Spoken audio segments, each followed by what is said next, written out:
જય હિન્દ। આજ 26 જુલાઈ 2025 કારગિલ વિજય દિવસ यानी 26 जुलाई दर वर्षे द्वारकाधीश माजी सैनिक संगठन द्वारा कारगिल विजय दिवस की रेली मनाववामां आवे छे। तेमज गोमती किनारे ब्राह्मणों मंत्रोच्चार द्वारा शहीदों ने श्रद्धांजलि आपवामां आवे छे।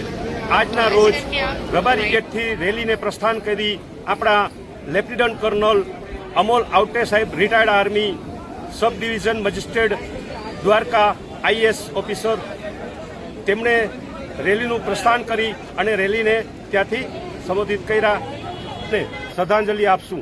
કારગિલ યુદ્ધમાં અંદાજિત 527 જવાન આપણા શહીદ થયા હતા, તેમને શ્રદ્ધાંજલિ આપીએ છીએ। દ્વારકાધીશ માજી સૈનિક મંડળ, દ્વારકાની રાષ્ટ્ર જનતા પ્રેમી જનતા તેમજ NCCના ક્રેડેટ્સ અને માનેક ડિફેન્સ એકેડેમીના જવાનો દ્વારા આ રેલીનું આયોજન કરવામાં આવે છે। बोल भारत माता की, भारत माता की, भारत माता की, वंदे वंदे वंदे। जय हिंद, जय भारत।